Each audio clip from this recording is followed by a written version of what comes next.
Nui. Wow! I almost removed myself from the studio. You did? Yeah, Oh. I went to go click the button to put myself on the screen, and I almost disappeared myself into the Don't do unknown. Don't do that. Yes. Nui, and welcome everyone. I'm hoping you all do fine in the prime of summer. Yes, I hope that everyone is enjoying better weather than we are here in Hamburg. What is it like there now for you? Great. Great. Yesterday was a real nice day, and I'm very happy that I spent that day outside in nature. But today it's just like you wake up and it's like just the same amount of light throughout the whole day. Fortunately, that is not the case for us. It's beautiful, very blue sky here outside of Nashville. Beautiful. With some impressive clouds. They've really been showing off lately. I've Oh, noticed. beautiful. Yeah. That's how it should be in July. Mm-hmm. End of July. Yeah. Yes, let us know how all of you are doing. I hope everyone is doing great. I can see Huna Kawamanato from Cornwall and Colette Huna Mahori Ha Toko as well there, and Tara Payne, aloha, and also there Huna Manakori from Virginia Beach. Wawanui and welcome.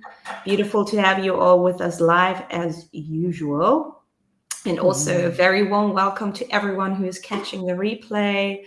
Such a pleasure to have all of you with us today as well. Yes. Yeah. Do we want to open up with some announcements before we get into... Yeah, we can. Yeah. We can. Yes. So I will start. There's been some updates with my offerings. The first one being the birth chart session that has been retired.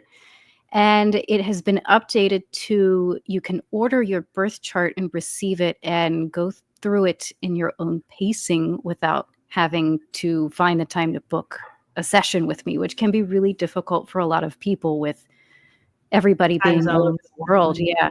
So that's what's going on with that. So that's all updated now on the website. And the other thing, and this is a very new thing, I haven't made an official announcement until now, that the monthly geometry download is also retired. I have been asked by the Wairua to focus my energy into other things. And I've actually done that for almost a year, I think. So with some of the projects, it seems like there's a really big change that happens after I hit the year mark. And maybe it's not just me that goes through that experience. But I will be showing some geometries here on the Blackbird Oracle. I won't be doing the full lineup, which I started doing last episode. But we'll look at the important ones that jumped out at me, at least.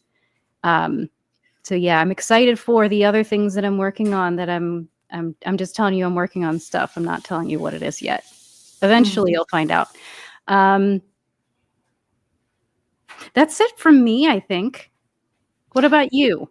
Well, one thing that we can announce already for the both of us is that today is going to be the last live from us for the time being, meaning you'll still get your informations and your, let's say, oracle about the upcoming energies of the month, but at least for 1 or 2 months, we are going to provide that in a recorded version, as it's just the time for that.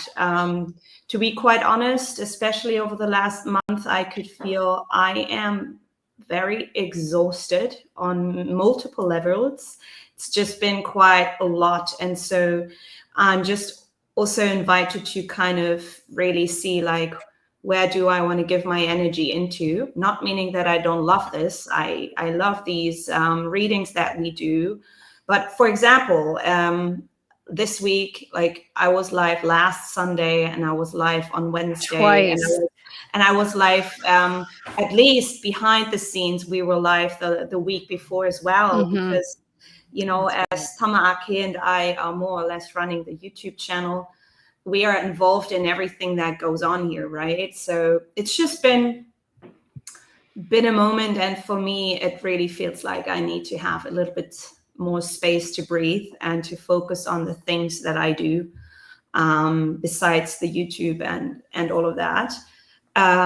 So yes, we will still bring the recorded versions on the usual days of the month so that you guys can enjoy those. But yeah, it'll just give us a little bit of liberty of seeing where it fits for us to record these. And I'm quite pleased with that idea. So I know we were talking the other day, and I kept saying we don't have to do the live Sunday because we hadn't put anything together, and that was sleep on it and see what happens. And this is what's so interesting, as you were just speaking about this 1 year mark, right? For me, oftentimes, like, I do a commitment and I do it and I see, okay, I want to do this for a whole cycle, right?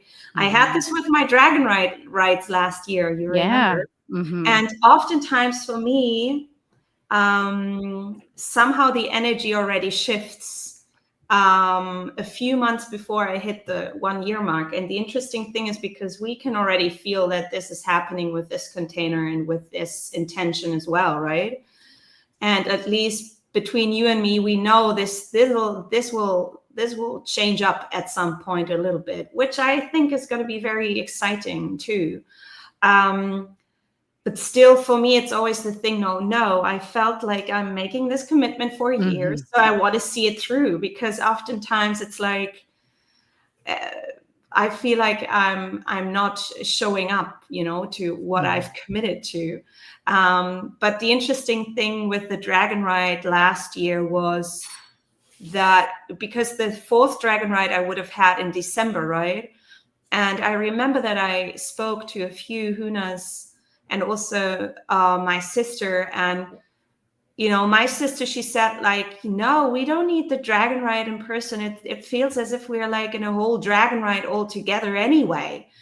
And you remember what the energies in December felt like and what we went in, what we jumped into in January, right? And so sometimes we don't even know when things are already shifting previously. So I'm kind of seeing this as an indicator of that again, where I'm like, oh, okay, we still have to see four episodes through to have the full 12 in our bucket, so to say, in our basket.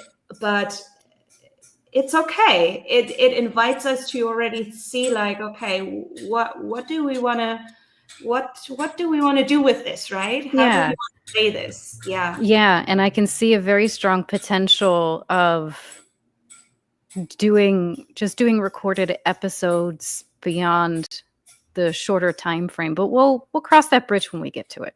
Yeah, for me, it just feels like this is going to give us a little bit of space, and for me also just a little bit of space to have for myself, as it's just been quite a lot, of course. And one other thing that I'm actually very excited to share is that when was this? I think about 2 weeks ago or something, like, this thing came in where I felt like I was invited to host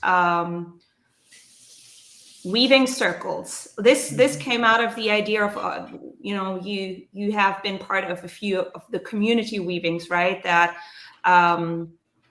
we started off already over a year ago, and this is not going to be like community weaving. It's going to be different, but it's still going to be a weaving circle that I'm going to host on each of the Lemurian gateway energy portal days, or I don't know. Like, I haven't yet found the right to say a bunch of words until you figure it out. Yeah, but it was really this invitation, and of course this is coming up now with August, as everyone is talking about the Gregorian landscape, right? Yeah. And I'm like, no, that's not what we're working with. And then I had, this is how it came about. Another Huna asked me about these things, and all of a sudden I'm like, we have a portal, like we have a gateway moment in each of the motus, and we have not yet fully explored these. But what we've already learned was that from the Lemurian Lion's Gate, that the Motukawa, of course, are engaged in these energies. And for me, it was just the feeling of, I would love to explore this. So once these two things came together, like the feeling of, I want to host something, or I want to create a container that is going to be a lower threshold in terms of the cost, like the investment that people have to make to be part of it. And then also just an opportunity to come together, right? And to also co-create and discover together. And this is what we are going to do. And the purpose of it is going to be to really explore these Lemurian gateway moments, and to come and explore the Wairua, and to see what we will discover together. And I think it is very exciting. Together with the help of Tamaake, we together are already figuring out how to hold and how to create this beautiful moment. And I'm very excited because the first one is fast approaching, because that's going to be on the 3-3 gateway for the Fatura Motu, which is going to be, the first one, we're going to explore the first one in August, which I think is exciting because it's ahead of the Lionsgate, right? So to sit together and to come together with this intention of really connecting into the Wairua and discovering and learning from it, I think will be very exciting. So everyone who is interested in that, you can go to my website, and there you will find the offering called Weaving Circle, or in German called Weberkreis. And I'm going to host these. It's going to be around an hour moments, one time in German and one time in English. So when you are interested in the English version, go and select the second time slot. But all of these descriptions you can also find sooner today on my website. I'm going to publish that today. And in our community groups, I'll also share all of the information there. I'm very excited for this because, as I've said, it's like just creating moments where we can truly co-create. This is really what, I wanted to do for such a long time. And with this, it really feels like this is only something that we can discover together, right? Because to really explore and to learn from these moments themselves and the Wairua that they have for us, and then to discover how the Wataka is weaving these moments, it's just going to be exciting. So happy to see some people there. Yes. So that's it. And with further ado, I say we jump into our readings. Yes, and I will take this moment to greet some other newcomers for today. We have Turtle Club in the house, Makarisa, Akatale, and our Kohahuna from Warsaw. We have Makanisa from Ireland. So we have some Ireland ladies in the house. Thomas Lynch, good to see you. Yes. All right. Well, today's title is A Spicy August. And yes, and as soon as I say that, the 3 Shifting Veils Debbie showed up to say hi. So spicy August. Calling it a spicy August. When I speak of Fatura, and Fatura is the falcon condor, the birth sign of August, I describe that one as the spiciest out of all the motu. And I tell you, I could feel that wave of spice already rolling in last week. We talked about this, like the last 2 weeks, like the months before, the energies were totally different. But all of a sudden, this wave just crushed in, and not only I felt it, it was just a complete shift in the energies. And I'm like, okay, I know this. We had this earlier this year, how I'm feeling. This is different. And I know it's connected to the fatura and to the intensity of the intention that this essence brings. Yes. So I call this one the spiciest one out of the Motu because of the medicine that it provides. And that is the ability to see the distortions in order to purify them. And within the human experience, we may be aware of our BS and our habits and things that don't really serve us. And then when other people are able to just see them, they might not have the human level judgment. We're still like, oh, I'm a victim now. Don't look at me. That's a very intense energy. And actually, I just met this lovely woman last week and her little girl. The mother is a fatura. She was into astrology, and we started talking about astrology stuff, and I was describing this energy to her, and I could see it in her eyes. I could see it away when I look at people. I could see the prominence of the Motu in their energy field just when I look at them. And with the fatura, with the falcon, whether it's the birth sign of that person or it's a very big prominent energy, as in one of their major gifts, I could see it in their eyes. Their eyes can be very, very intense, and that's triggering for people. That's why I call this the spicy one, and why we're calling this a spicy August, because we're dealing with a very potent winged one. And then also I remember Mauta would always, and you reminded me of that as well, Mauta would always call this time of where the Gregorian Lionsgate takes place, he would always call it the eye of the fatura, right? Yes. It's really like this moment where the, let's say the intentions within the calendars kind of, it's almost a clashing, right? Where it's like an extreme moment where, I mean, we spoke about this quite a lot where, you know, my feeling at least is with these gateway moments, people always kind of bring expectations to these moments, right? And in this time, in our understanding of the Lemurian timeline, it's not a timeline, but calendar, I mean, it's really not the time to raise expectations, right? It's more like, let's sit down and take a close look at what's really happening, right? It's like, just take a step back and observe and try to stay balanced and try to be the witness and the observer and not get tangled up too much in the dragon ride of things, so to say. It's something that is quite interesting that I was thinking of yesterday as I was preparing for this is the concept of the Lion's Gate in August. That is a very new age type thing. I don't remember what year, but it, I think, was within the last 10 years. I could be wrong. I'm happy to see if it was an earlier moment than that.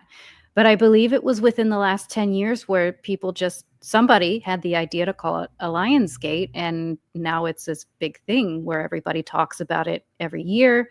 Yes, we recognize in the Western astrology that this is Leo, the sun is in Leo. So yes, it's the lion, and et cetera, et cetera. There's alignments to what they know of as Orion and Sirius.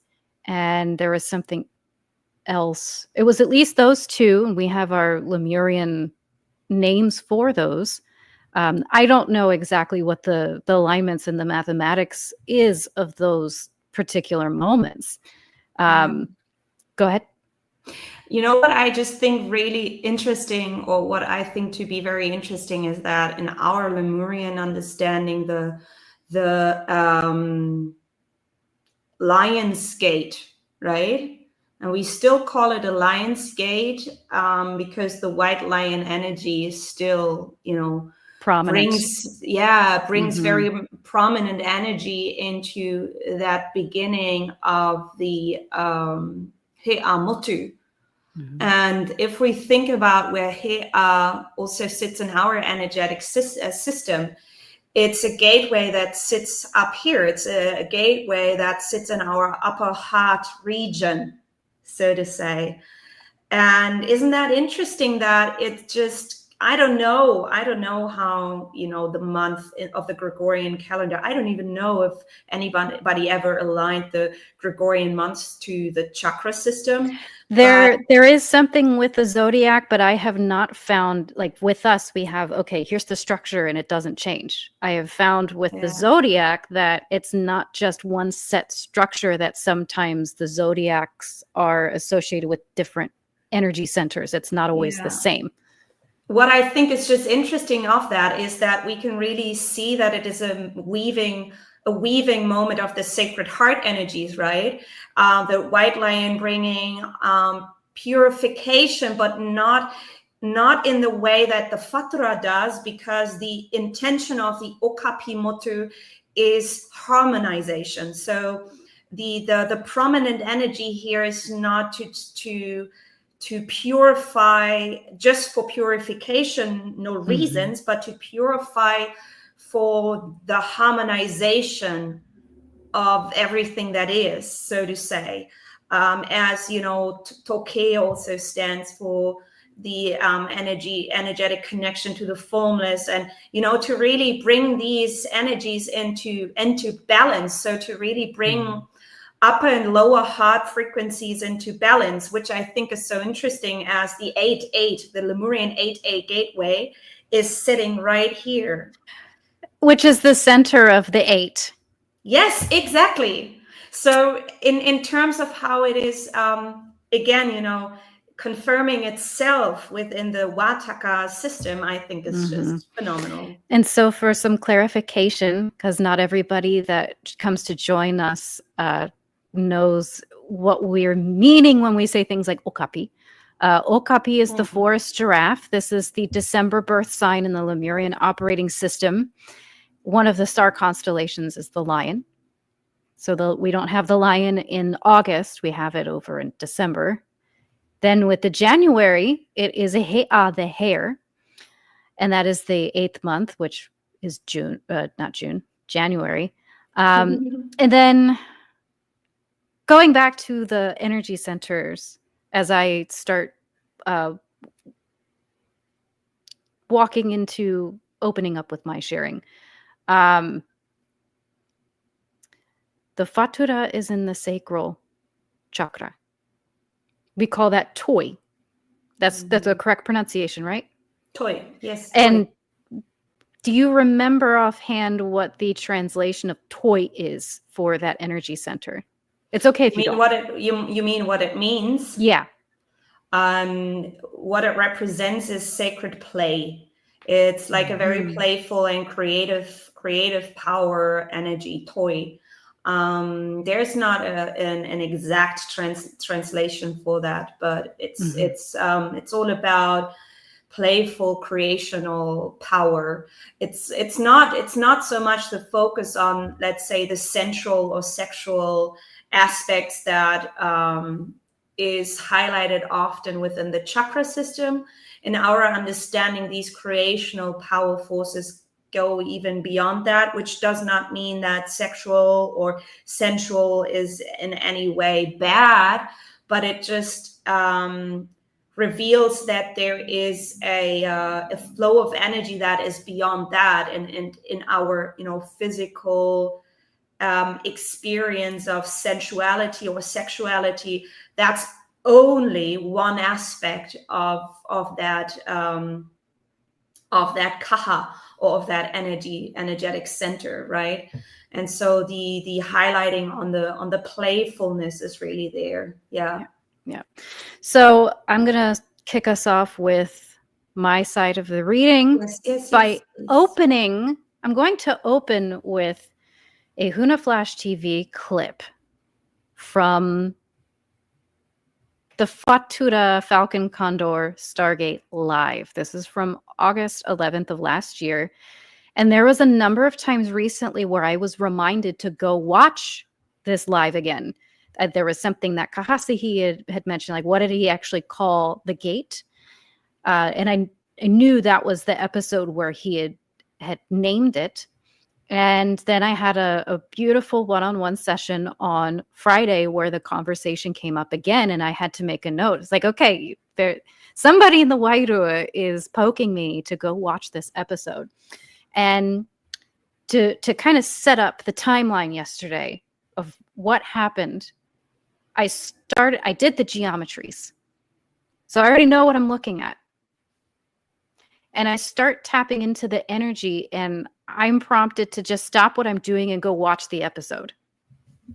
So there was just like this series of confirmations that I went through just yesterday, which was prompted me to even share this clip. I was at least going to share a screenshot, but then looking at what he was saying, I thought, okay, maybe this is a good opportunity to just share the clip itself and listen to what he's saying. It's I think it's about 6 minutes total.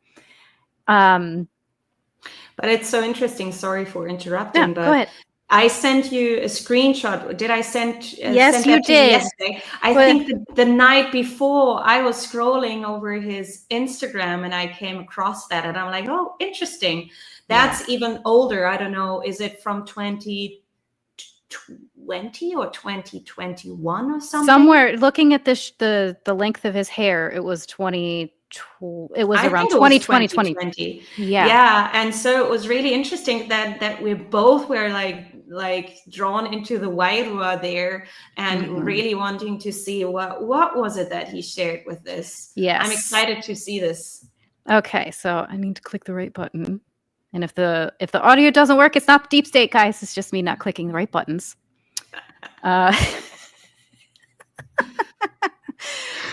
We like saying, "Oh, they." They're doing things. Who's they? So I feel like Mahuta right now. Okay, so shenanigans. All right. So our late and very beloved elder speaking to the Fatura and some other things. I don't want to spoil it. I'm gonna mute my mic and shut up. Me too. Let me just share Fatura, Stargate of the Fatura. In the old Earth, which is Gaia. Gaia is the old Earth. You're now in the new Earth. This is Matea. Okay, so Gaia ascended, carries the energies of the old Stargates and the old codes and the zodiacs, such as the Lion's Gate in its location in August. Okay, so we approach everything from Lemurian, from the new Earth, from the planet of new light, which is called Matea. And from the August, it is upgraded into the Fatura, Stargate of the Fatura, but also in alignment with that is the Lion Queen. Okay, so the Lion Queen, if you don't know her name, the Lion Queen is in Egypt, and the Lion Queen's name is Tefnu. Okay, it's the Kemet name for the Sphinx, which is the Lion Queen, is aligned to August 8, which is the Lion Queen. Now, it's so specific. In the old energies, it spoke about just the Lion's Gate. Yeah, but it's the feminine energy of the Lion Queen. Right? Tefnu is her name. Some might know this, some may not. Check it out. You can check it out easily. Tefnu. Okay, yes. Now, as we align to the Lion Queen, we're supporting the frequency of Mother, of course. This is what we've been doing, and as I have been doing since a young child. Okay, since a young boy. But I'm still there. Okay, so in that alignment, we have some incredible missions that took place. And another incredible mission, actually was a mission completed by the Honu Motu. For those of you who are on the birth sign of the turtle, that's the Honu Motu. The Honumotu was the principal lead in the mission for that date of August 8th, as the Honumotu targeted the Wahi. The Wahi is the equatorial exit through the sun. So the Honumotu sent the arrows of the Fatuda. It sent the arrows of the Fatuda outside of light through the atmosphere of the light in this dimension, sending it out through the Wahi Namu, the Wahi, outside of light through the Wahi, through the sun, door of fire, engaging the Fatuda to do its work outside of light. Also that the Toroa Motu, so those of you who are of the albatross birth sign, the feathers of the Toroa, or the arrows of the Toroa, were also sent along with the Fatuda. Now, the Toroa has a specific mission, and the Toroa's mission was to assist the Fatuda, but then also to carry energies which we refer to as the gift, returning the energies back in through the Waho, which means the enter, which is the water star. Okay, we refer to the water star. You'll get the hang of it. Stick around with us long enough, you get the hang of the things that I'm talking about. But it's the way we talk. This is how we talk. In Lemuria, we talk. It is the story that carries the energies and the vibrations, frequencies, magnetics, and it's integrated so easily, like the story of the child, or a child's storybook. Who doesn't love the turtle? Who doesn't love the albatross? Who doesn't love the falcon and all these wonderful benevolent beings that are of Lemuria and that are present now? And so these wonderful beings and creatures and energies and spirits are bringing us completed missions. We're going to show you today the geometry that we have confirmed. The geometry is confirmed from the Fatura, and the missions at hand aligned to the Fatura Stargate. Fatura Stargate.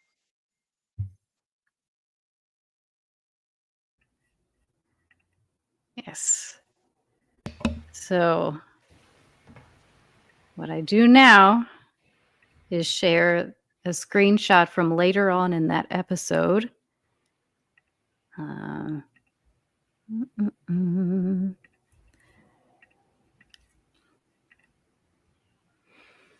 From when I pulled the geometries up to show everyone. And you notice this one called the Falcon's Eye. Mm-hmm. This was the first time this one had revealed itself to me. Was on the Gregorian Lionsgate last year. And I remember when I was doing the geometries and tapping into the energies, that was where the whole thing came up with the arrow, the turtle shooting the arrow through the sun. And that was what he was just sharing. And to bring the gift back, and the significance of the toro, of the albatross, is the one with the big wings who helps to carry the gift in. In some cases, it is the spirit of the child. Mm. And I share this with you from a year ago to zoom myself out to show you the geometries for August 3rd and August 8th of this coming August.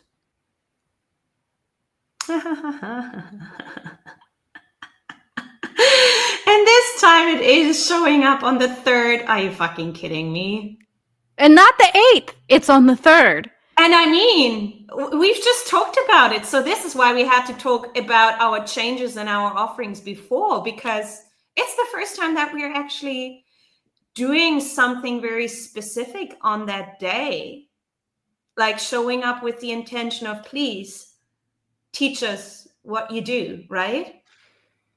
That's cool. So last year's Falcon's Eye, there was a big prominence of the dove and the falcon energies. So they're both in the toy. They're both in the so-called sacral chakra. So dove is the other spicy one, spicy in a different way, different flavor profile. And they were the big ones, big dogs throughout the whole month. This coming August is a little bit different. I don't have the dove marked on here, which is fine. Dove is not important for this conversation. Number 3 is important for the conversation because that is the falcon.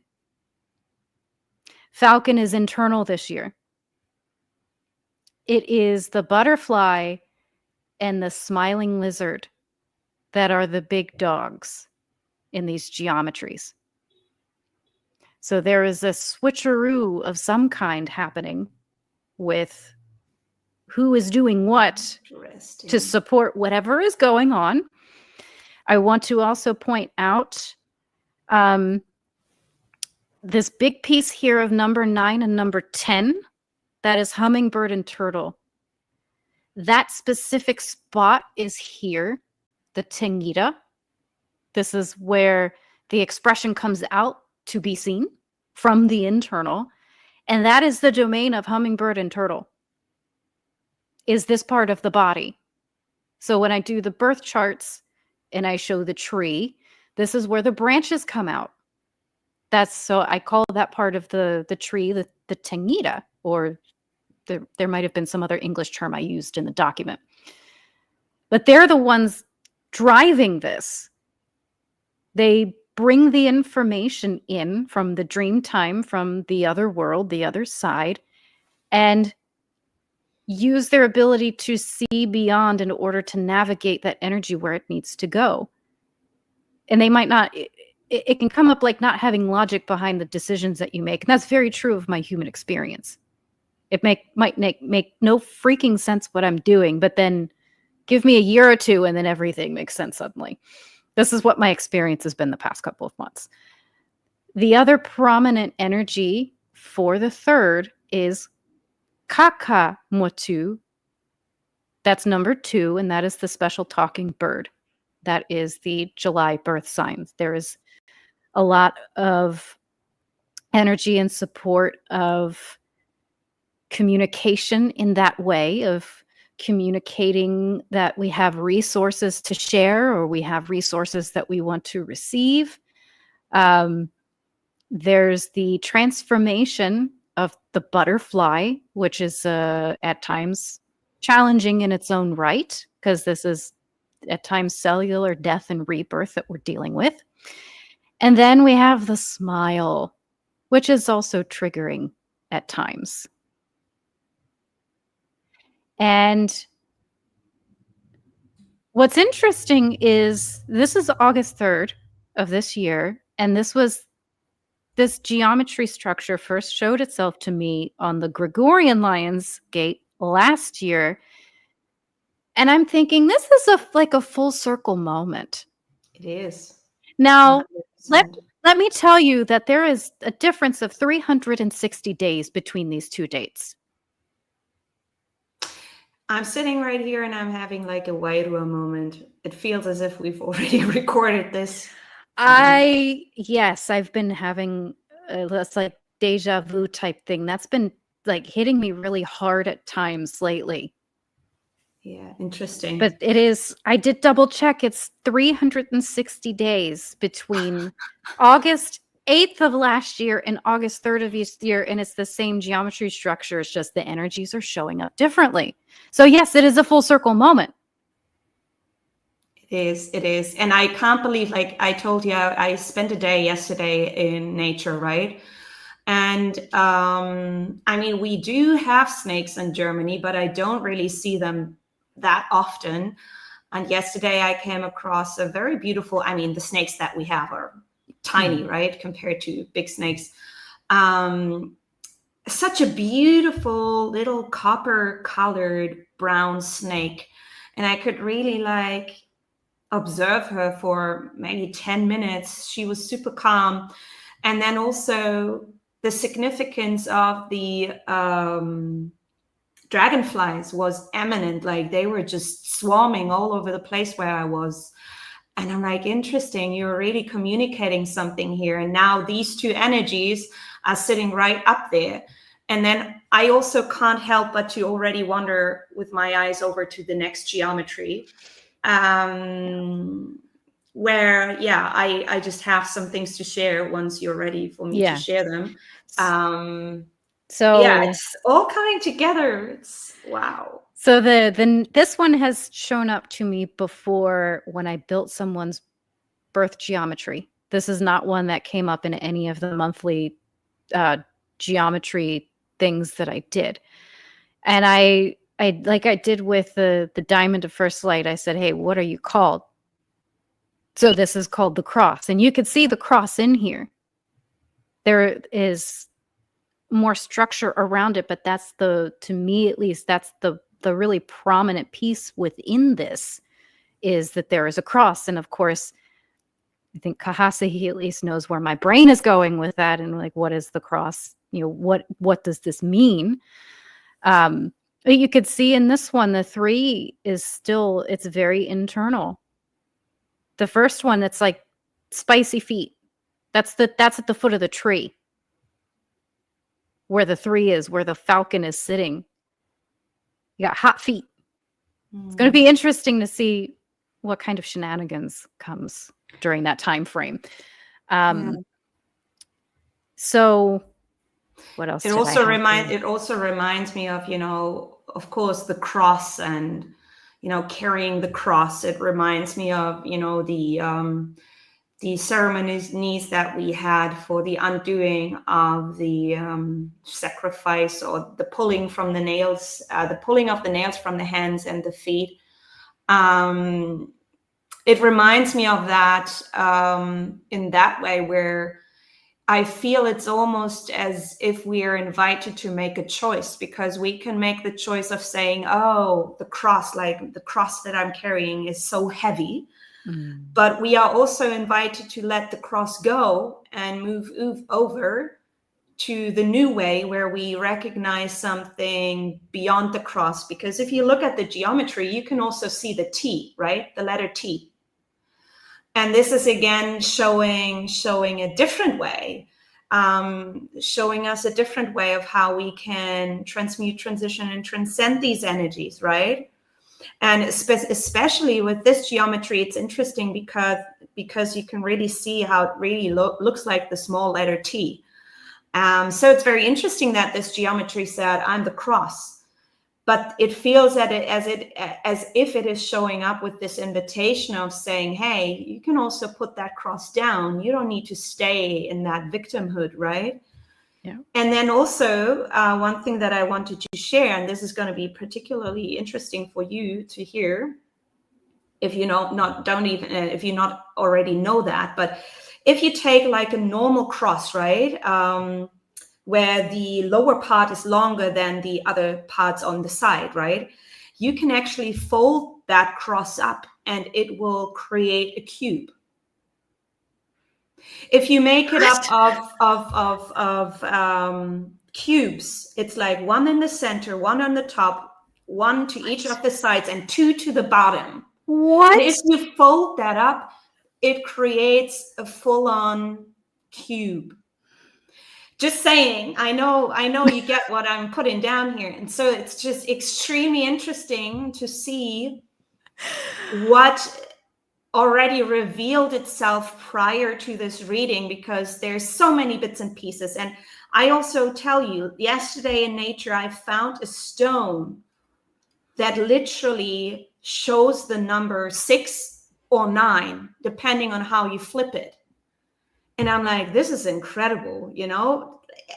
I tell you, you know, with what you've said, like it's 360 days apart. And I'm like, and yesterday I found a stone and I looked at it. Oh, it's the number 9. And I can turn it over. It's the number 6. And I'm like, I don't know. But all of these signs and things are already pointing towards something, because it's not often that we already have so many information showing up beforehand, and we're looking at this is like, okay, this was meant to be.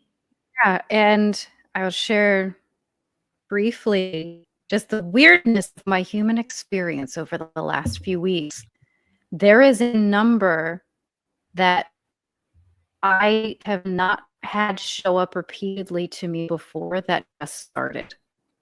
And it's 901. That is the phone number area code for Memphis, Tennessee, which, if we were to consider the potential, the possibility that Egypt or Kemet was on Turtle Island at some point, and that the Mississippi is really the Nile.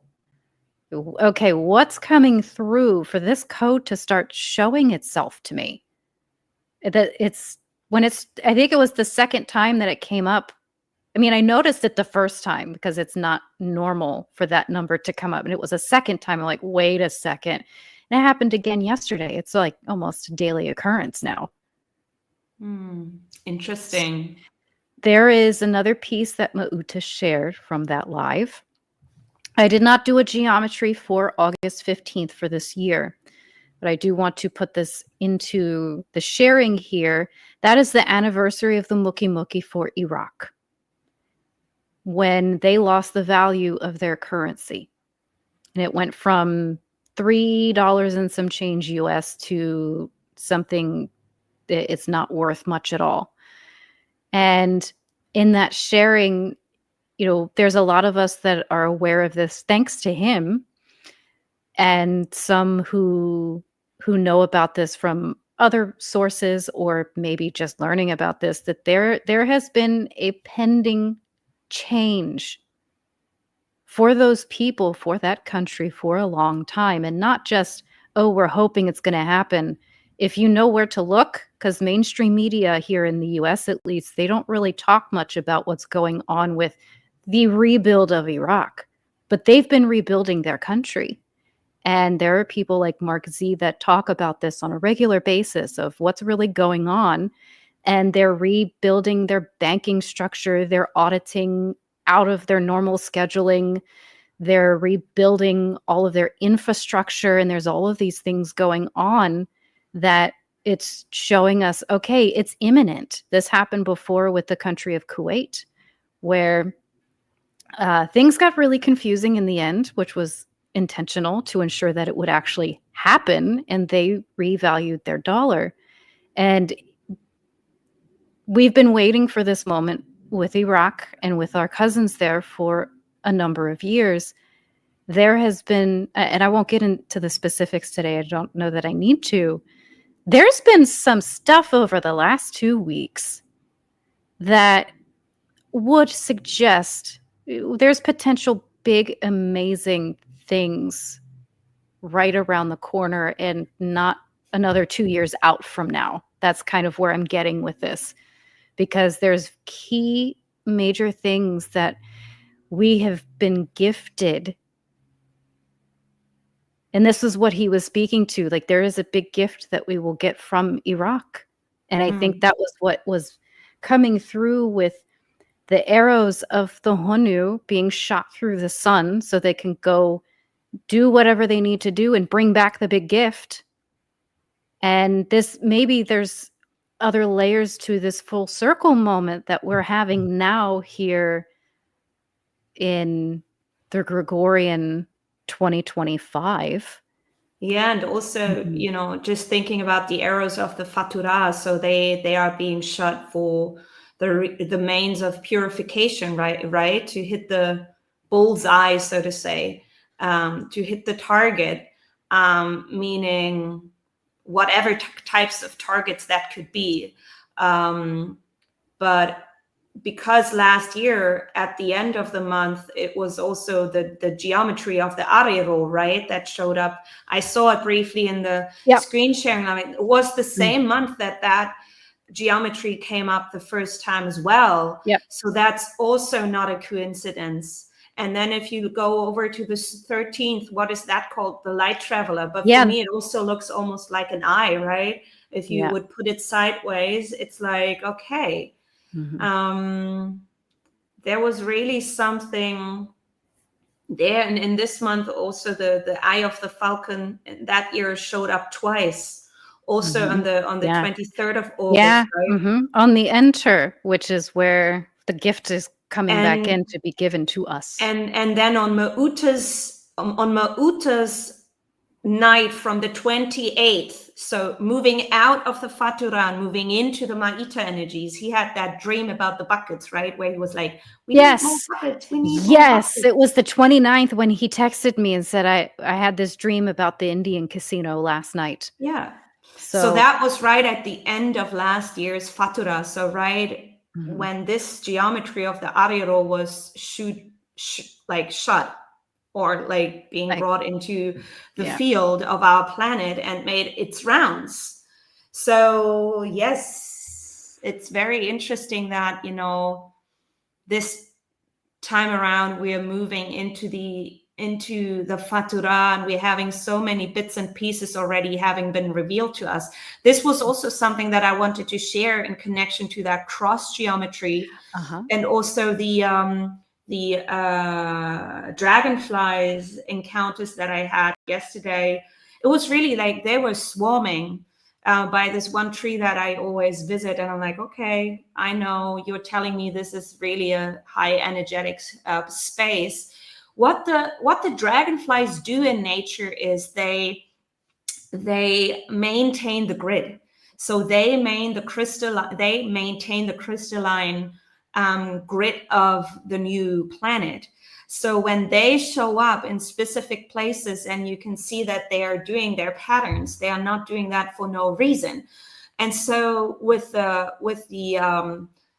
snake and the butterfly showing up at the head of, like, on top of both of these geometries, what that implies is that it's really a month of realigning our own spinal energies. So the alignments and the 3T energies, the cross energy, the seal energy that we can experience right here in the beginning, like moving from the Lemurian gateway over the energies of the Gregorian gateway, is truly prominent and intense. And the invitation is really to pay close focus to the alignment and the restructuring of, not the restructuring, but the structuring of your kaha and how that feels.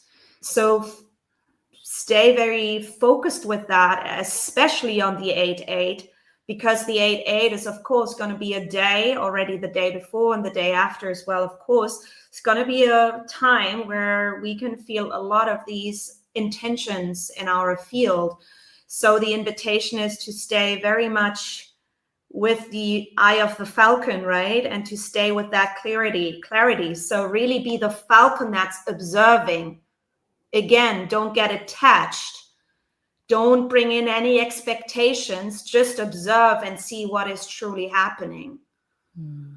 Because that's in a way where you can also maintain yourself and the flow of energies within your own system in a better way, right? It's better to observe instead of to really just get all tangled up, right? But of course, we'll still might feel triggers here and there, and that's all good and well. Just be aware of that. This is probably what's meant to happen. And this is on the apex day in the month. So there's always this ebb and flow of energy throughout the Motu. And on the 8th is you could say the halfway point or the apex day for the Fatura. So that's always that's also a very interesting alignment, as it so happens to be. Interesting that it's on the 8th, because it's not really the halfway point of the Motu, right? So it's coming in earlier. It depends on how you look at it. Yeah. If we look at it in the Gregorian sense, no, that would not be the apex day. If we go deeper into the other layers of the light calendar, that would be the apex day. So if I were to do the full month of geometries like I did before, this would have come up. This would have been the apex day, and the dawn or the beginning would have been actually today. There's other deeper pieces to this that I've been tapping into. And I mean, this is just interesting because these layers also show what we already know, of course, that the Wataka is always moving, right? So all of these energies, even though we are very much used to now August and Fatura is always exactly then, we gotta make ourselves a little bit acquainted with the idea of no, at some point we're gonna let that go, and we're gonna step full gear ahead into the movement, and we're going to flow with it. We're going to trust it. So I'll say some greetings, because there's also a comment from another turtle gang showing up today. Hasa Matere from Tanimaro Atamarie. It's good to see you. Wow. Firebird. And Hasa Matere said she remembers it.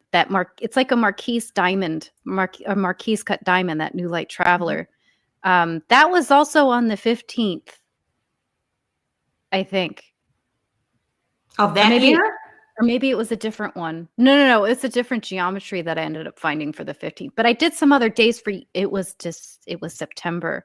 September 13th, 14th, and 15th were also the New Light Traveler. Yeah, that's where that came from. And then Peace and Cheeks. Is her name Cherise? I know you're Turtle Gang. I remember you. So she brought up this. I'll put the comment on the screen. This is what I was getting at, that the Egypt energy, or the Kemet energy. She's talking about the Elon Musk AI company called Colossus in Memphis. I truly believe it's because it's the true capital of Kemet. It's symbolically connected. There is something quite profound about that area of the country. I can say that for sure. Otherwise, the 901 area code would not be flashing at me so often. Something's going on. Yeah. Beautiful. And Akatale also shares that he's been working with the dragonflies over the last couple of weeks. Yes, they are truly powerful. Like they've been really coming in yesterday to share. It was really cool. So the last piece from me, then we can do a little cheeky promo break and then pass it off to you. Yay. I talked to the Waido and said, hey, what do you have to say? And they go like this: to your infinite knowing. That's what they said, to your infinite knowing. They followed up with saying, don't wear yourself out trying to figure it all out.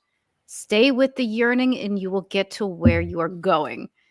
Thank you. The yearning, the mookie, and there's all kinds of mookie. Some of it's like spicy grown-up mookie feelings.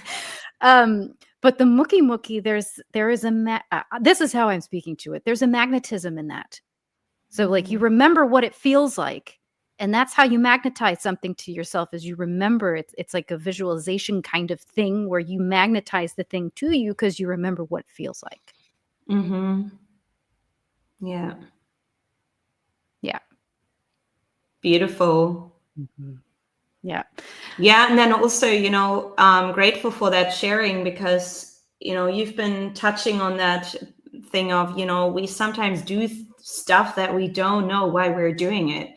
And I've been having this one project over a year now. I'm like, this is super weird, but for some reason I need to do this. I don't even know why. It's connected to codes. It's connected to the dragons. And I'm like, I cannot share about this if I don't know what it is, And so it's just been something that's, again, coming more into my attention. And I'm trying to figure out what it is and why I'm working with it and for what reason, right?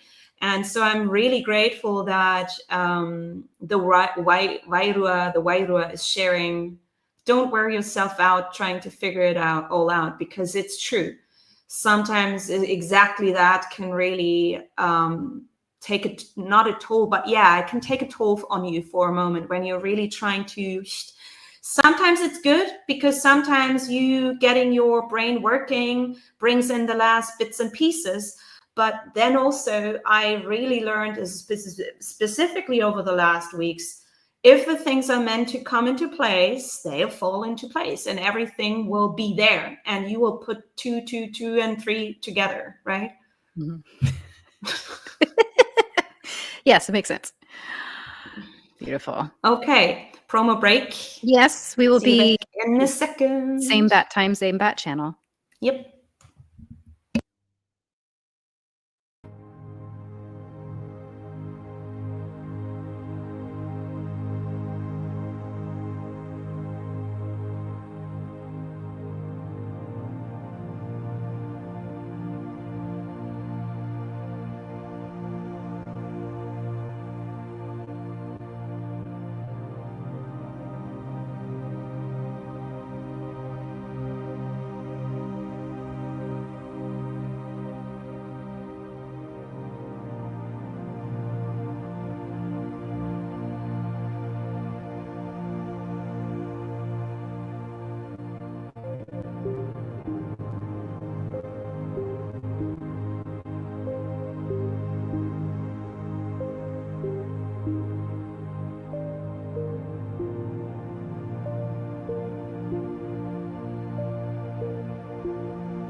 Wow. We're back. And so I just, while we had our promo break, I was just fetching the stone that I found yesterday because I felt like showing it to you. Can you see this?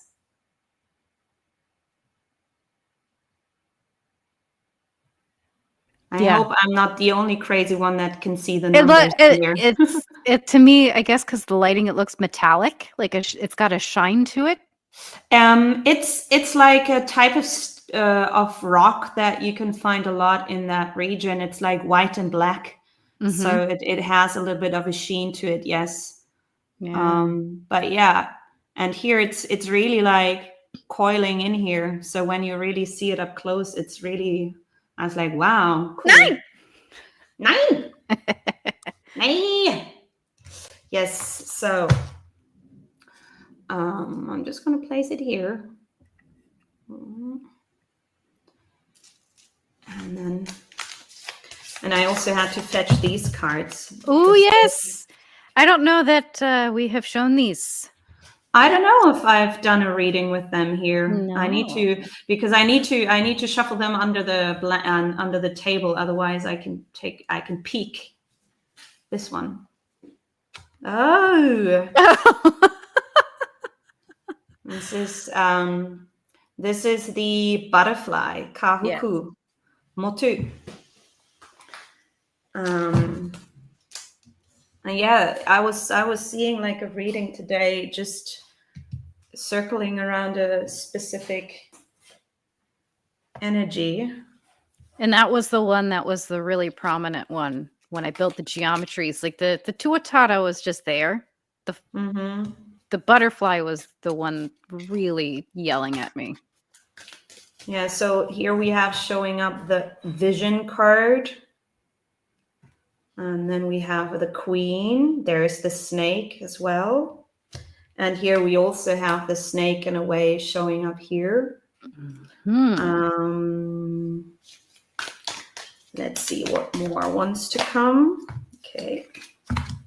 Everybody wants to come and play.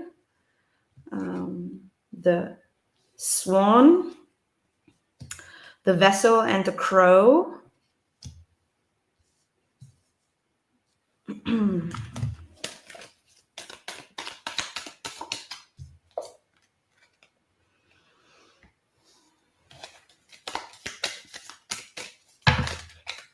Okay, and these. It's interesting. This has been coming up.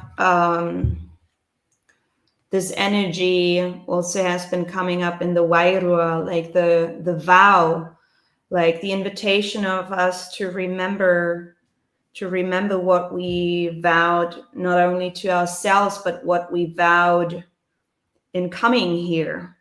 Like to really go and search our heart spaces for what it is that we are here to do, beyond any human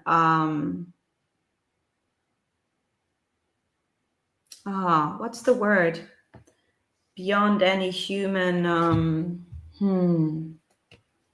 assumptions, maybe. And where do these two want to go? You know what it feels like? It almost feels like as if these are layers that are meant to be here in the center. It feels as if they're meant to kind of be stacked on top of each other, which is of course not really possible. But so in this way, I'm just going to place them here. But these two energies are connected with the kahuku here. And what are those two? One is called the seed, which is represented by a card that has these many, many layers, many, many circles, and then you have like this little pearl in the center. And this one is called the empty room. For me, it always is a representation of potentialities that come into play. And then we have, of course, this cheeky guy showing up, as it is the Motukawa of, isn't it connected to the Fatara? It's the star.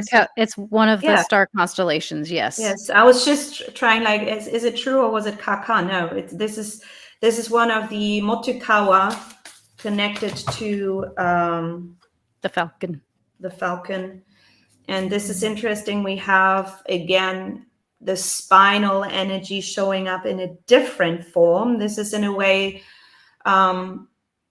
fish that is connected to the kahuku energy, as it is more or less having wings himself, showing us different aspects. Another aspect of the kahuku showing up, the star nation of the kahuku showing up, the bee.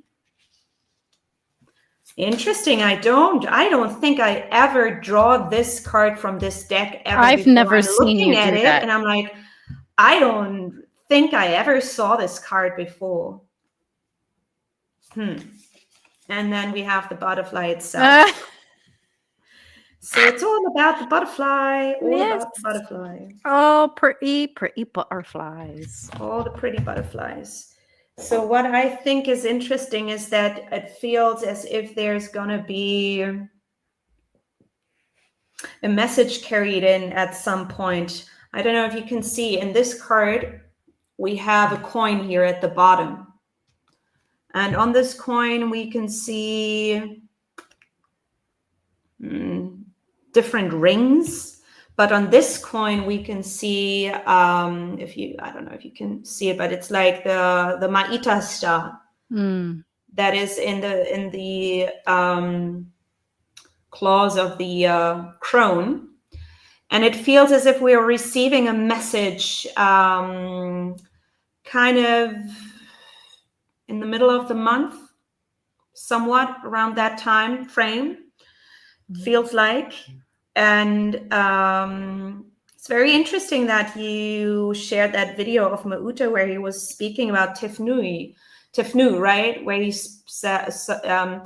he pointed out that this lion's gate is a feminine energy, right? And we have the Queen card showing up here.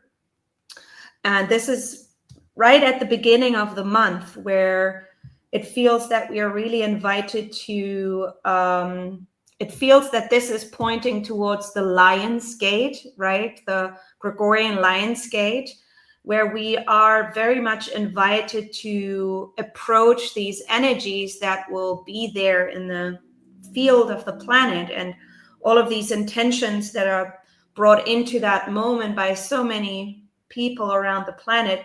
We are really invited to approach this with the attitude of the camel, just very laid back and chill. So we are invited to be with that energy throughout that time in particular, to remember that we carry the medicine inside of us, because this is what the camel also teaches and shares. And what else do you associate with the camel? I would love to hear your thoughts. Patience. That's the word I use in the birth chart document, because I have all of the star constellations with little short descriptions of their medicines, and I chose the word patience. With the patience, it does speak to the camel has everything that he needs or she needs. And it's not just about putting water in the hump on the back, which I actually didn't know about this biologically, that all of the nutrients go into the fat reserves. So they can go long periods of time without water and food because they're carrying all of their medicine already. That was when I had asked Mauta, what the Lemurian of the camel, what is the translation of that? What does that mean in English? What is that speaking to? And he replied with, you carry your own water, or you carry your own medicine. And that's what the patience aspect of it is, because you have everything that you need. There's no rush to get to where you're going. You're going to get there.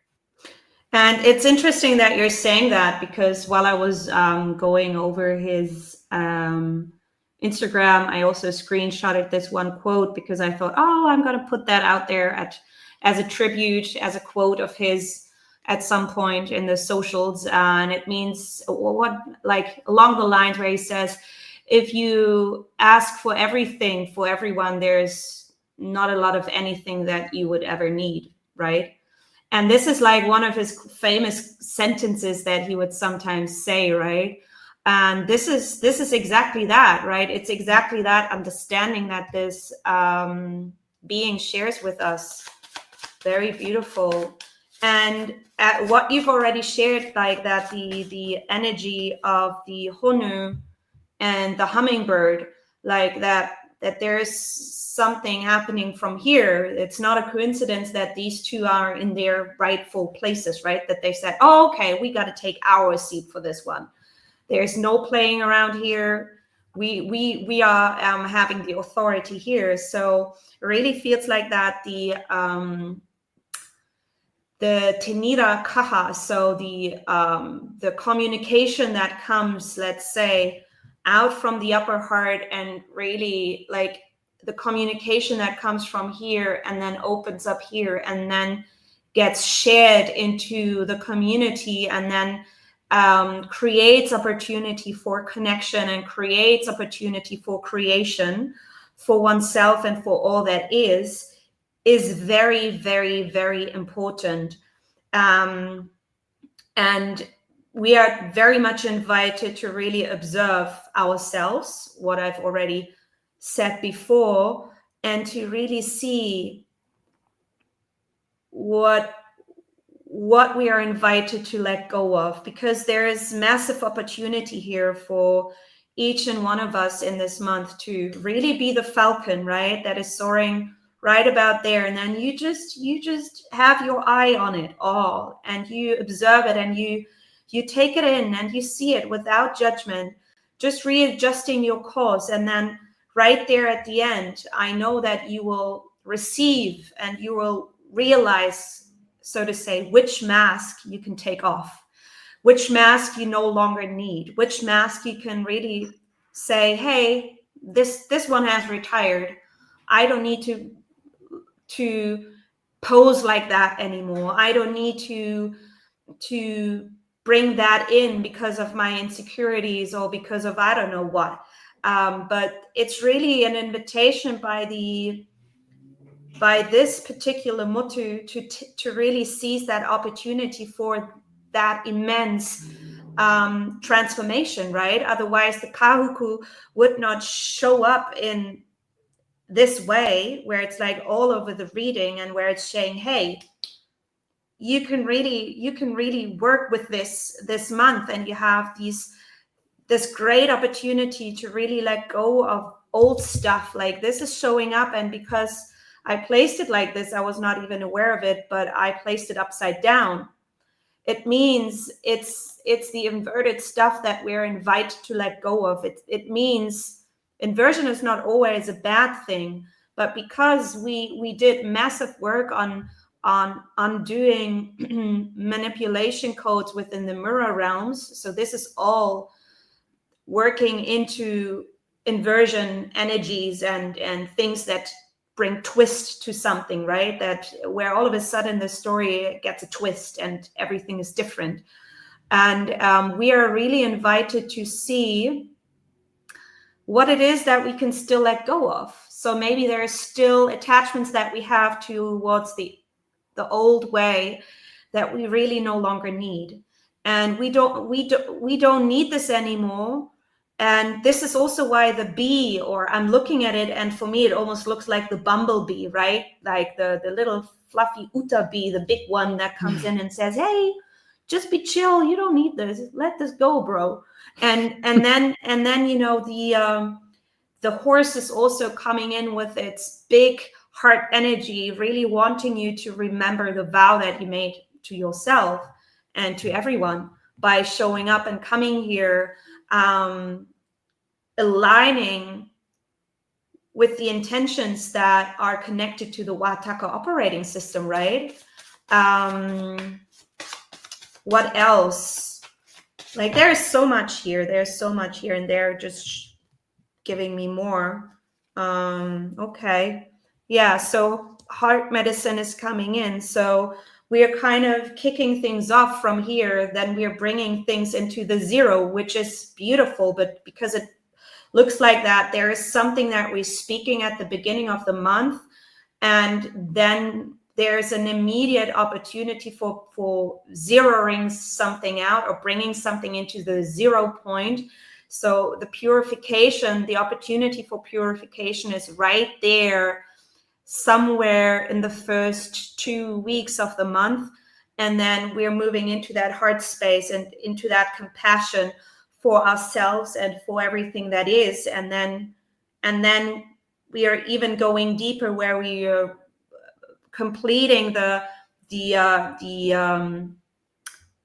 cycle of, like, the cycle of with the realization of, yeah, this is truly something that I no longer need, right? It's like we already took the action, and then at the end of the month we will see, okay, yes, and this is why I had to take the action, because I no longer need this aspect of myself, maybe, meaning it's just we realize maybe that this habit no longer serves us, or this way of thinking no longer serves us.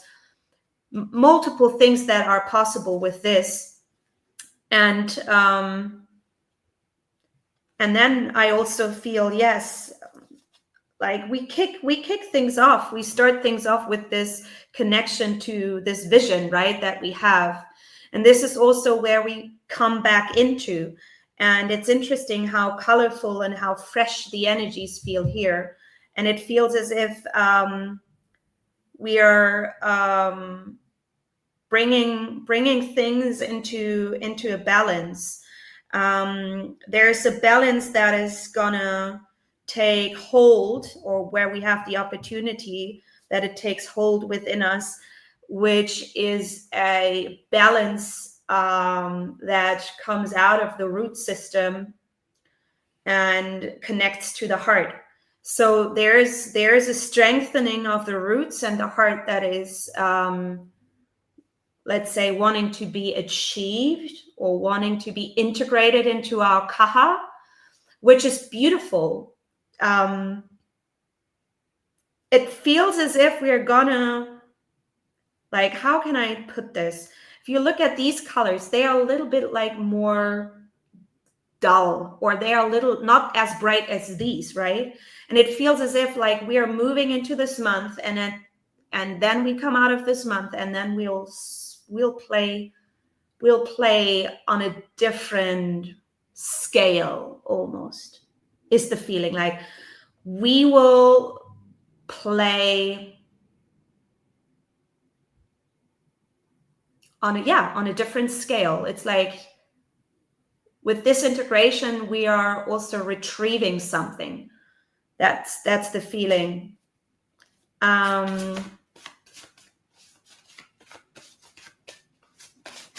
Whoop, not these many. They always have a lot to say, always, but it's all good. I'm just gonna invite like 3 to 5 maybe. Okay, these ones. Interesting. So ga means from the gut. So this is truly like something that wants to be ascended. And how do we achieve that? Well, the lesson that Gaia teaches us, it's not Gaia, right? It is Haya. So you don't say Gaia, you say Haya.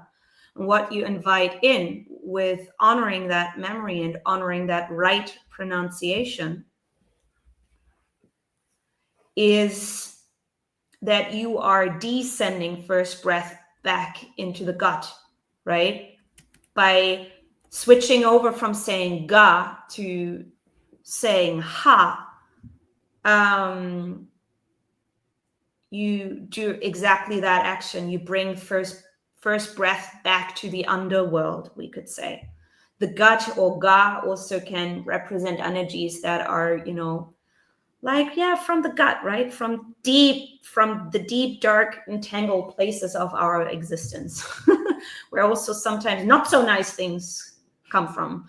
But that's just on like speaking on our physical things, which is all good, right? It's all part of us. It's all part of what we are. And it's nothing that we need to judge. It's just something where we are invited to bring the memory to as well, and to not leave behind. So it's a beautiful, beautiful confirmation for, in a way, the journey that I already described. And these are now the codes that you are also very much invited to work with. And here we have Gaia. Like, are you kidding me? You must have done that on purpose. No, I did not. But it's the gift from Gaia. Okay, and now I can see that you want to show us what this gift is gonna be. What's it gonna be? A gift of a dragon ride. Haka, for me, when I hear haka, it's oftentimes just brings me right into the dance of fire, which haka means. Haka means dance of fire, dance of intention, which can also be understood as the dragon ride, right? We set an intention, and then we go through the dragon ride of experiencing what that intention does in the world and does for us, right? And so it's really like this month is really a gift that our planet Gaia, which is still with us, right? Gaia is still, or Haia, she is still there. It's as if all of the planets, it's they are still within each other, right? Matea holds memory of all the ascended Earths that came, so to say, before her, and it's like they are different dimensions of one another. So Haia is still with us, and Haia is teaching us through this moment something very specific about the dragon ride. Fi means protector's light, which is interesting because we've already spoke about this energy last week, Tamaaki and I. So yes, I'm just gonna say, we're gonna put all of these cards here. I get it. You're always right. So the message is from Gaia. There is a gift within the dragon ride that we are feeling at the moment that is connected to anchoring in the protector's light. The protector's light that comes with full balance, with full neutrality, and that ushers in the given journey of the light ship that is called Ahiro. And this ties back to a moment that we were in mission where we were a SEAL team of 22 Hunas in the first Dark Tunnel mission. And Mauta said, this is the SEAL team of the Ahiro. And so there's something that is going back to that moment that is connected with that moment and all of the intentions that were there in that moment. Very special moment for me personally. It was my very first mission. A lot of special things happened for me. But what this means, Ahiro, means the eternal flame, the eternal first fire, the eternal flame. So, and that the journey that they're speaking of is already given. Like it is already given. So this comes back to this card. And so Gaia really invites us to hold space for all of these things to take place and to really invite these energies in and to receive the gift, because the gift is already there and it's upon us to make ourselves ready to receive it. That's what I feel. And I would invite everyone who feels called to work with these codes. Maybe there's going to be a moment where you feel called to go into ceremony. I feel that I'm going to make these codes a part of the circle that I'm going to hold on the 3rd. Really feels like an important message. Otherwise, Gaia wouldn't have shown up herself, right? And yes, I'm saying Gaia because that's okay. We can also say that when we are aware of what the difference and the frequency is. So if you're speaking to Gaia, it's not less or more. It just speaks to another dimension that is within that, right? And when you're speaking with full awareness of what you're inviting in that moment, it's also a good thing when you're speaking to it in that full awareness. Just be aware that it might be that you're inviting energies into yourself, into your being, that will then need to be held by you until first breath, first light comes to them, right? But it really feels that we have this great opportunity to transform and realign things in ourselves and therefore also in everything that is, because Huna, one in the many, many in the one, right? And the more of us that really focus on this intention for this month, the more we will expand that frequency and the more we will receive this energy, because there is a specific energy that is gonna take hold throughout this month. And let's say the grid of the earth is inviting it. And it's important that this energy gets hold, so to say, so that the journey that we all came here for can take place. Like the waka of the Ahiro is, of course, and I'm saying the 22 hunas because that's connected to the 22 billion, right? It was just a representation of something way larger, which is connected to Ahiro, the eternal flame, the eternal intention of life itself, the intention that brought life into existence, that one intention that is the one moment, the eternity. Yes.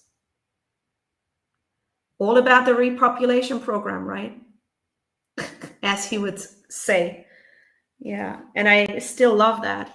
He actually mentioned it in that episode. Yeah, of course. He mentioned it so many times, right? And then I think it was right after the clip ended is when he was talking about it. Guys, you can go and rewatch that live. There's so with everything that he shared, there's so much for us to receive with that. So many dimensions, right? The way that he spoke was multidimensional. So he was not only speaking to 1 year, he was speaking to the Ina, infinite, eternal, eternity. Yes. And also I feel, because it came up, like the invitation is also to enter this month with the heart space and the invitation to ask for everything, for everyone. I'm going to make a post of that and we'll share it on the socials and with the exact quote of him. And I would invite everyone to really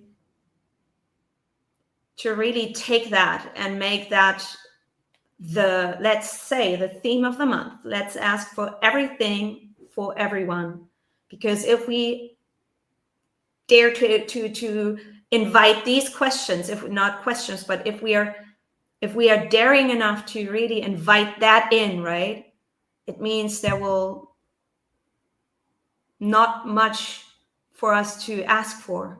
There will not be need for anything. And to make it, make the intentions that we bring not only about ourselves, right? But to expand that into a quantum space. Yeah. If we speak that at the beginning of the month, I'm grateful for this. Like, I already know what we can do on the 3rd. We'll do that. We'll do that. We'll ask for everything for everyone, everywhere, every time. 4E. Yeah. E4 equals MC cubed is what he said. And the cube also came up today in the conversation. It's so funny. And it came up twice. Yeah. Everything for everyone, everywhere, every day. Yeah. Is there any questions with this, with the reading? Yes. Any card that specifically came? I can also just take these away again. So I have them written in the comments. Yeah, beautiful. And people also can rewind the video and still see them. So yeah. You had a question, Tamaake? I don't know that I did.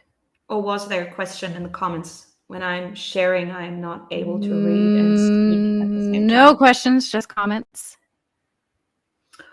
Yeah, the empty room is also the cube. Interesting. Yes, in a way, it's also the cube. It's also a gateway. It's also a doorway that you can walk through, right? So there's lots of dimensions to this card. Very true, Hasamatere.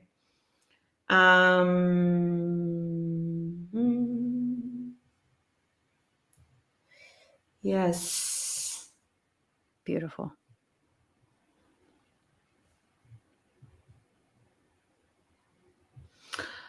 Yeah.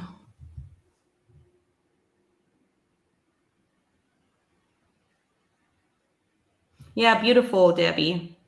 Debbie, to do a prayer and to bring all of that in.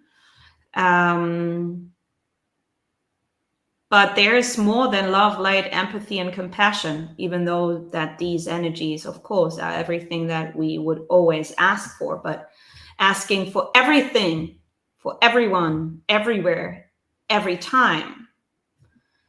It goes beyond love and light, so to say, not meaning it in a bad way, but just be aware that these words have been very much like they are a little bit worn out. I don't know how to say it, but there's something with that love and light. There's something that's not fully inviting everything in. Just as a comment from that. Even though I know that the intention is fully there, right? It's just we need to be aware that the English language, also the German language, like the languages that we speak, are different than the language that is truly ours, which is this. Was it around this week as well, Tamaki, that I spoke to you and said, this is our true language, right? It may have been someone else. I don't know if it was me. Oh, maybe I spoke to another Huna about this. Yeah, but there was a day in the week where I'm like thinking about, light codes and light languages and all of that. I'm like, the codes that we work with are not out there. They're here. They're here on the ground, in the physical, in our body, in our beingness. So in that moment, it hit me, and it was the feeling of, this is not some light language from any other nation, star nation out there. This is ours. It is the way that it's been coming to me is being described as the mother language. For us, yes, for us. Not saying that codes and other codes that come from other species, like other star nations, are not their mother tongue, right? But this is our mother tongue, and this is what we are invited to focus on, right? And what Mauta always say, when we speak the Lemurian codes, you speak the thing and not about it. Yeah, exactly. Man, that's like when those of you start getting into working with these codes, have that moment like I have had of firsthand experiencing that. That is, either you talk about the thing and take a minute to describe it, or you just say, tamake. And that's it. And it's the same thing, only it's a little bit different. There was a question from Debbie. I'll put it up on the screen as an alternative way of speaking the words. You can speak the codes that were just invited by our planet, because I'm sure that with that, this was something that was very specifically asked to invite. And then also, I was just thinking about it, like, how would we speak to everything, everywhere, every time, for everyone? We would say huna, huna, ina, ina, because huna means who, na, one in the many, many in the one, speaking to the law of oneness. This already includes everyone, everywhere, every time, also everything. But then we top it off with ina, ina, or ina, which means infinite, eternal, eternity. So you are already speaking to codes. You are already speaking to codes that are inviting exactly that. And ina, ina is like you speaking everything that is. And huna is also, you're speaking everything that is. And so maybe this is something that you can include in your prayer. And I didn't mean it in a bad way. You do what you feel is authentic to you. And I know that your heart and your intention is with the right thing, right? But maybe including huna huna ina ina into that is a beautiful addition, right? A beautiful addition also for you to experience what it does for you to work with these codes. And I always invite also when you go and look at this message from Ha'ia or Gaia, you can either speak the codes in that exact same order, or maybe there are a few that come out to you and that you feel particularly drawn to. Trust your intuition and allow yourself the playfulness as well of this toy month, right? Where we are aligned to the playfulness of our creation power. So this is also another layer, recognizing, okay, this energy of the year is connected with our creative source power, and with the lower aspects of that, which is, okay, bringing something really out of our root and bringing it into that alchemization process of creation is what we are doing right now. So also contemplating on things in that way is very interesting, because it feels that this month is particularly potent to really set things right. Yeah. And this is also why these beings, why the dragonfly, and why these let's say spinal beings showed up in the way that they did today. Yeah. We have a question from one of the Hunas. What is the center blue card again, please? So these are cards that I created myself. These are the symbols of the motu. So I have a deck of 13 cards with these, and all of them carry the symbols for the motus that I received over 2 years ago. Like, it's almost 3 years. And this is the month of the butterfly. So this is the sacred symbol for Kahuku Motu. This is connected to the essence Kahuku. In a way, you could call it the stamp of approval or the signature of the being. So whenever you see a symbol like this somewhere, this is Kahuku communicating to you or revealing that the place or the moment that you're in is connected to the essence of Kahuku. Yes, and the color around it is aligned to the Wataka. So this is aligned to the star, the Apakura, the star that is connected to this Motu. In this case, it's Sirius. Is it Sirius A or Sirius B? And this is connected to Rehu, the dolphin energy. Yeah. Dolphin star. Isn't there also something in August with the dolphin, with the Sirius energy? The day out of time, something that I came across. I think the day out of time is the it's the rising. I'm not going to say the word correctly, but it has to do with the rising of Sirius, which I did not have added into the digital calendar, which is fine. I guess it wasn't important this time around. But yeah, so anything regarding Sirius, the way that I'm speaking to it is, if you were talking about Sirius in general, we say Rehu Kahu. Rehu, and I'll type it in here. Rehu Kahu. Rehu is the dolphin, which is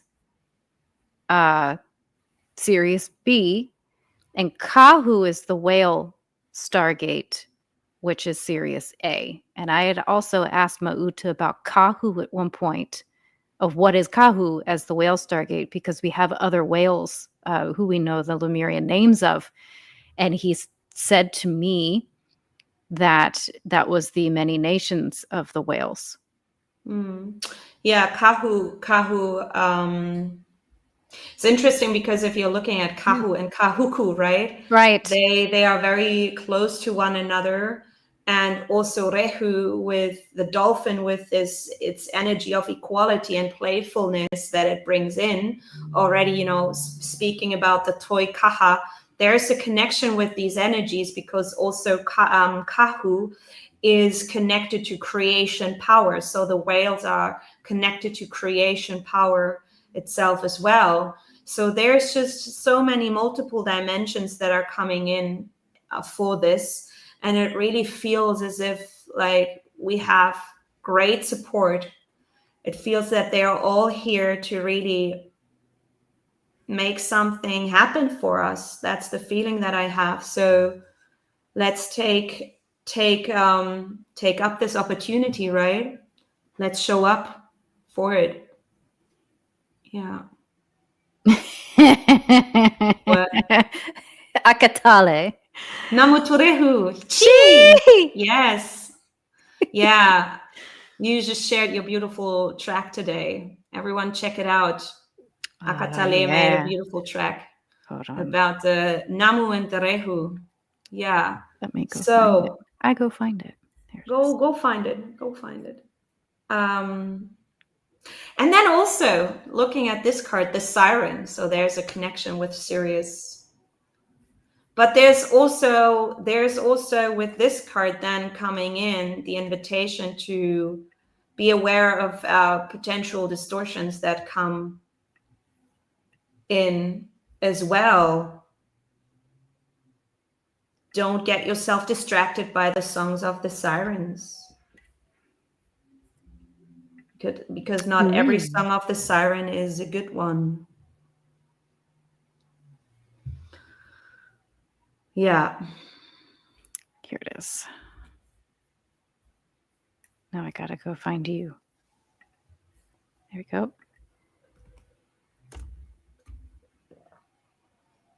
Cool. Nice. Very beautiful. If there's not any more questions with this, I feel we would wrap it up, right? Yep. Wrap it up in a pretty bow. Wrap it up in a pretty bow and put a stamp on it. Yeah. Apart from that, everyone go and check out and get their Lemurian birth chart done if they have not done that yet. It's incredible. Yes, it comes with a self-navigation tool. Yeah. That was something that I was able to figure out. And I have one of our sisters who watches us from New Zealand to thank for this, that Mauta came through the Wairua, through her, of being reminded that I even had this conversation with him after I started doing the sessions, of finding a way to offer the birth chart without the session with it. And then I started thinking about it again. And that was that week. I remember going to bed that one night going, okay, I'm putting together a PDF of a guide because it's just teaching about all of these things. And I say all of these things in pretty much every session that I do. So I'm just repeating myself a lot, which I'm not. Honestly, this is a human thing. Not really a fan of repeating myself. And my voice was also saying, okay, no more. We can't talk for 90 minutes straight repeatedly. This is not really working out. What I realized was, for those first 2 years, I got what I needed in order to make a self-navigational PDF to put with the birth chart to give to that person so they can go through it at their own pace. Because this, like, for so many of you that are watching, and even amongst those that have been with the House of Huna, that this is a lot. There's so many layers to this.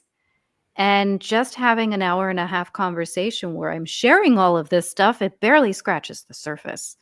So just kind of getting the feet wet a little bit and taking the time that that person needs or requires to connect with those animals and to connect with those energies. Of course, just a standalone one-on-one session is there if they're called to do it at a future moment, and we can chat about things then.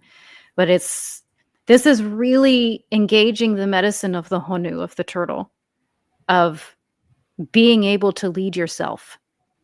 Because that's what turtle does. And I always speak to this when I talk to my clients, and I also have this in the self-navigational document, the guide that goes with it. I encourage you, when you connect with these animals, to go watch the documentaries, go learn about them. What strange biological facts do they have about them? Like the wombat poops in the shape of cubes. That's a very strange fact, that there's something to that with it being a creation energy, because that's the essence of the womb. Just the strange biology facts. What are their community dynamics like? Anything that you can get your hands on that's showing you the medicine of that being. And with the sea turtle, mother lays the clutch and leaves. She's not there when they're hatched to go lead them. They have to go figure it out themselves. And they have the ability to do that. So that's really the space that I find myself in now, after doing this for 2 years, of really engaging myself as the quantum navigator to give that to others. So they can really figure out how to trust themselves in navigating the magnetics. I'm quite beside myself that this. I think it's so incredible. The thing exists. There's this whole other birth chart system that I managed to pull together, and now that it's in this new state, it's so incredible how different the energy is in doing it in this way. Beautiful.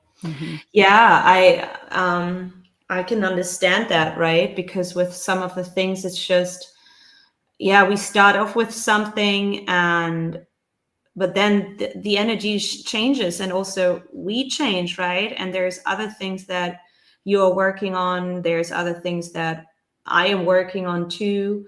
So yeah, it's just beautiful when things can progress. And I'm so happy that this took place for you and how quickly it did. And everyone should get theirs done. It's something magical to receive. Honestly, it's so different from anything else that we know in terms of like a horoscope or something. You cannot even compare them. No. A tiny bit. No. So different. Yes. And then I hope I see maybe a few of you in a week's time to sit together and to explore this beautiful energy. I'm very excited for it. Yeah. I'm excited for you. All the shiny new things. Yeah, and I hope you will be there too. I hope, if you have time. Yeah, I hope so too. Maybe make it a big surprise. Yeah. And yes. What else? That's it from me.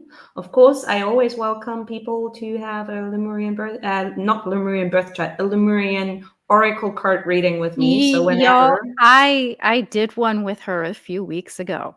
Oh yes, you did. Yes, and I would highly recommend, if you are called to do this, to receive this, because you will get the answer and the information that is really beneficial to you, that is truly beneficial to you, whatever question it is that you ask.